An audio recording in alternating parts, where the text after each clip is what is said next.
अस्सलामुअलैकुम everyone, today is our 7th lecture of C++ series. तो कल के लेक्चर में हमने वाइल लूप के बारे में पढ़ा था। तो उम्मीद है आप लोगों ने घर में उसकी बहुत अच्छी तरह प्रैक्टिस की होगी।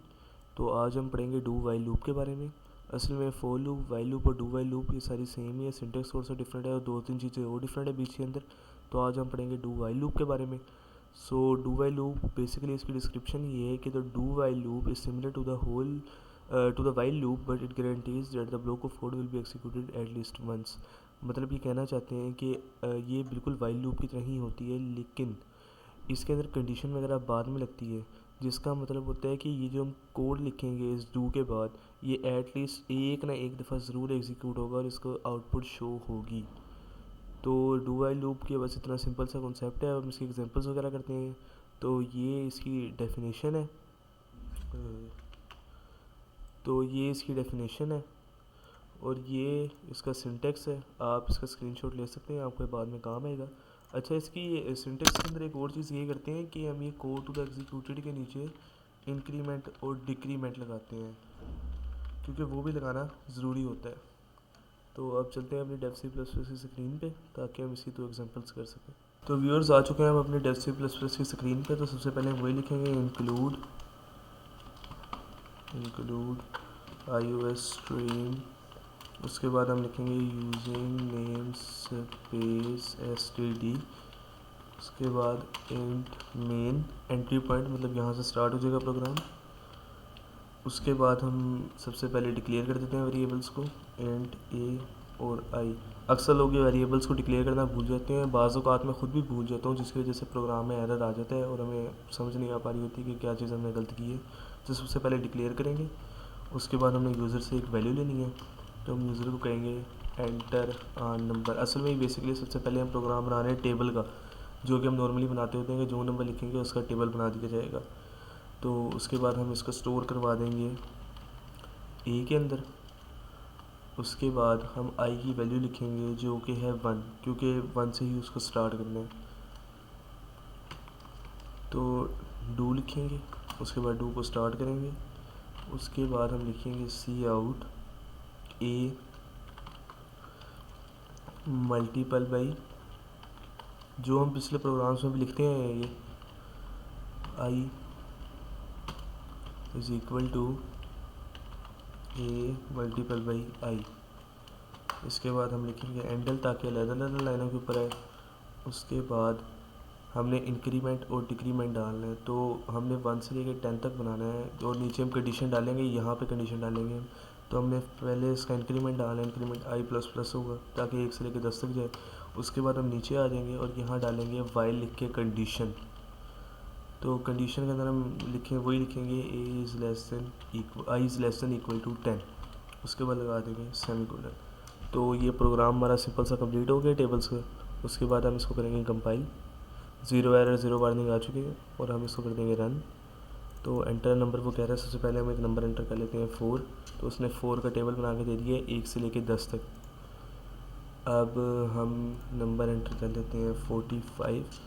तो उसने 45 का टेबल बना के दे दिया 1 से लेके 10 तक। अच्छा, कुछ लोगों ने मुझसे सवाल किया था ये इंक्रीमेंट और डिक्रीमेंट के बारे में कि लगाना क्यों ज़रूरी है। असल में इंक्रीमेंट लगाना इसलिए ज़रूरी है ताकि वो 1 से लेके 10 तक जाए। अगर हम यहाँ पे डिक्रीमेंट लगा देंगे तो वो लूप इन्फिनिटी बन जाएगी, क्योंकि वो फिर वापस की तरफ जाने लग जाएगा। मैं 45 लिखता हूँ, ये देखें वापस की तरफ जाने लग गया, लेकिन वो मल्टीपल कर रहा है, सारे नंबरों से मल्टीपल कर रहा है। 1 से लेके पीछे जितने भी नंबर्स हैं माइनस के अंदर, ये सबसे मल्टीपल करेगा और ये लूप इन्फिनिट चलती रहेगी, रुकेगी नहीं कभी भी। तो इंक्रीमेंट और डिक्रीमेंट लगाना इसलिए ज़रूरी होता है ताकि वो तरीके से प्रोग्राम वर्क करे। अब मैंने इंक्रीमेंट लगाया, 45 लिखा, टेबल बन गया। यहाँ पर मैं 65555 लिख दूँगा, यहाँ पर टेबल बन जाएगा उसका। तो इंक्रीमेंट और डिक्रीमेंट लगाना इसलिए ज़रूरी होता है। अब हम बनाते हैं एक और प्रोग्राम डू वाइल लूप के अंदर। तो व्यूअर्स आ चुके हैं हम अपने दूसरे प्रोग्राम की तरफ। जैसे कल हमने वाइल लूप के अंदर प्रोग्राम बनाया था कि ऐसा प्रोग्राम जो जब तक हम नंबर ऐड करते रहेंगे, नंबर डालते रहेंगे, वो उनको प्लस करते रहेगा, और जब हम 0 डालेंगे वो नंबरों को प्लस करना रोक देगा।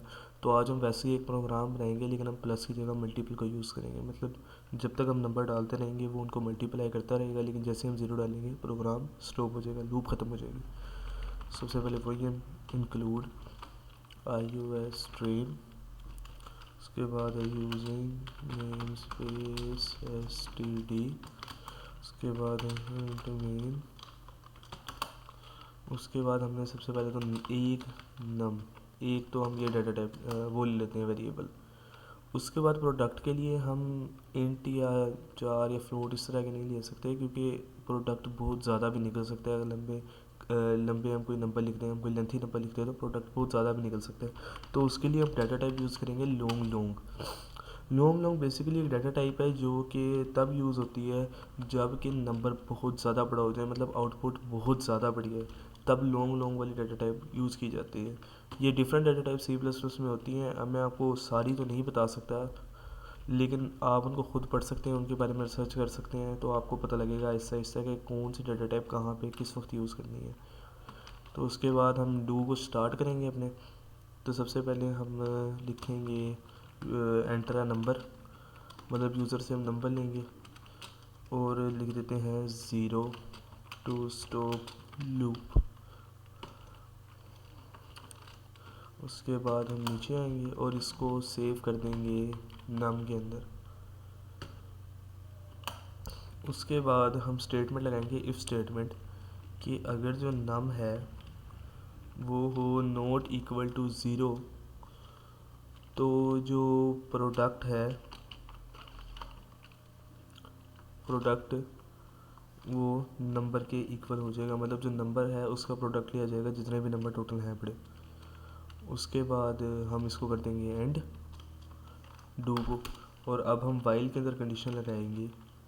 ये मतलब जो ऊपर वाला डू लूप है ये तब चलेगा जब ये उस हिसाब से चलेगा जैसे वाइल के अंदर कंडीशन लगाइए।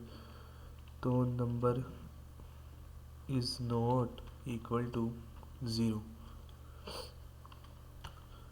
तो ये हमने कंडीशन लगा दी है वाइल की मतलब ये जो डू है ये इस वाइल की कंडीशन के ऊपर रन करेगा। उसके बाद हम जाएंगे नीचे और लिखेंगे सी out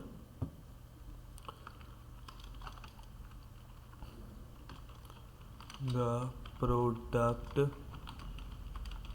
of numbers is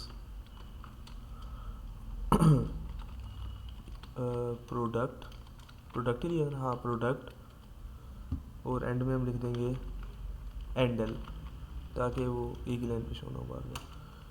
and में रिटर्न 0 हमने लिखने की ज़रूरत नहीं है क्योंकि हमने सिर्फ एक ही पेज क्रिएट किया हुआ है। तो प्रोग्राम हमारा बन चुका है।